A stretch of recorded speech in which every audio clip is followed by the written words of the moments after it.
there's probably not a Ryder Cup venue that's had or has as much elevation change across the site. So yeah, yes, it presents you with some challenges. There are a few uphill golf holes, but we you know, and I alluded to it earlier. You know, we're trying to find the best holes as well for the spectators, and I think that elevation change across the site, you know, we try to use that as a positive, and you know, hopefully people will see it as a positive, and I definitely feel that the spectators will see it as a positive, not necessarily the caddies carrying the bags up and down the hills, but yeah. I was going to say, it looks like it could be quite a tough walk for those guys, you know, doing 2 rounds a day with a big tour bag on their back. But they look like there are some fantastic views, you know, thanks to those elevation changes you talk about. How much were the sort of backdrops that you get there looking over Rome and you know, some of the other views? How much did those sort of guide your routing, if you like? Yeah, well, very much so. You know, the course in and around the clubhouse, they had like sort of a central core, like a valley area, which we try to utilize a lot. You know, and that concept of the core, we sort of pitched it as a Colosseum to the Italian Federation and Ryder Cup Europe, and trying to get as many holes in that and base hospitality units around that played a key point in the routing of the golf course. But you know, the back 9 is where you get the most elevation change, and it's those backdrops of Rome and where you're trying to get key holes, you know, with those great views at key times within the round, and views to St. Peter's definitely factored very heavily in how we routed the golf course and those experiences. And I mean, so the first one you get is sort of at the back of 11 green, 12T, which is the highest point on the course. And then you get it again at 16, which is a drivable par 4. And then at the climax of a normal round, which is 18, but maybe not necessarily the climax of a Ryder Cup match. But, you know, it's that whole experience of trying to, you know, build the golf course, you know, from 1 to 18, and those experiences are heightened, you know, the further into the golf course you go.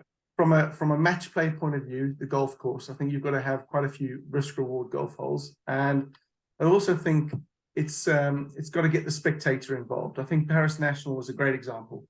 You know, it was fantastic for the spectator. I mean, Marcus Simone will be totally different in that, you know, the Golf National, you know, on any particular hole, you could see there was embankments on both sides where the spectator could view that golf hole. The difference with Marcus Simone is that we have a lot of elevation change, so that is going to allow the spectator to actually see many more golf holes than just the one that you had at the Golf National. So I think that's going to create a really interesting and special atmosphere at Marcus Simone. I think that's important. You know, a Ryder Cup course. You know, if we go back to the very beginning, we knew that, you know, even though the site was a blank canvas, you know, you're trying to find not only the 18 best holes for that piece of land, but also, you know, 18 best holes for the spectator and hospitality and all those sort of things that go into the melting pot with the Ryder Cup.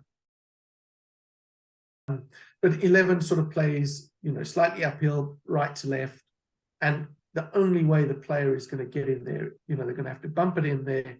There's a gap that's about 10-15 yards wide, and then between a couple of bunkers on the diagonal, and then there's a big mound that sort of protects the front right of the green. So you can use that mound to kick the ball in, but if you go the other side of that, it'll then, you know, kick away from the green and into, you know, quite an awkward spot. So 11 plays uphill, and the player really has to draw the ball into that to get into the green. But then 16 is different in that it's playing 25 yards downhill, and the player, you know, they have to fade the ball in. So, you know, you're trying to, you know, yes, you're thinking, you know, about other par 4s and, you know, the examples, but you're just trying to, you know, give them the option of, yeah, I really want to take this on, but you've got to ask them different shots, and, you know, whether it's uphill, downhill, wind direction, all those sort of things come into what you're trying to achieve. And with 16, ever since we've had that hole on the plan, the thought of, the players standing on there, key points in a match. And I mean, it's match play golf, and we've spoken about that against stroke play golf. You're playing the person, or, the team that you're playing against. It's 1v1, so to speak. So you're playing them. But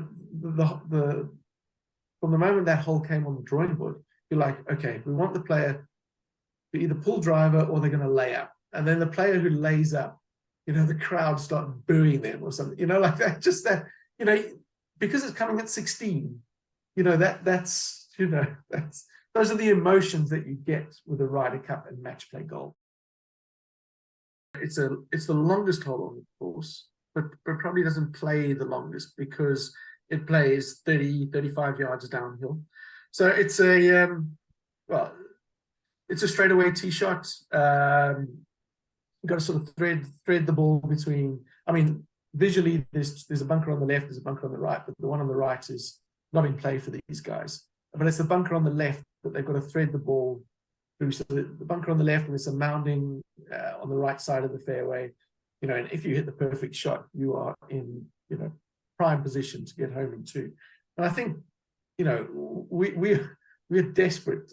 Well, not desperate, but we'd love to see many games get to 17 and 18. Unfortunately in Paris, I think it was something like only 29% got to 17 or something. It was a really low number that year. So obviously the more games that get to these holes, where 17 in itself is a really tough par three, but 18, straightaway tee shot, and then it gently moves from right to left. The key on the drive is to avoid the bunker. Thread it down the fairway. I mean, the fairway is probably only 20 yards wide at that zone. But anything slightly left will kick into the bunker. But yeah, if they get it into the fairway, any tee shot in the fairway, they'll be able to get home in two with a three wood, 5 wood, whatever their setup is. And then it's they've just got to hit the shot. there is a bailout right, but water left. There's a bunker in the approach in the middle of the fairway, which I think they'll all fly that one. I mean, there has been another tee. So we have 5 sets of tees on that hole, and the back tee was 630 yards. And we've built another one, which makes it 610 yards, which has just allowed, that player, pretty much every player who hits the fairway will be able to now get home in two. Whereas off the back tee, they were sort of on the edge a little bit for every player to get home. But yeah, I think it's a great finishing hole. And as you say, you're going to need a birdie. It's a par 5. You're going to need a birdie at worst, I reckon.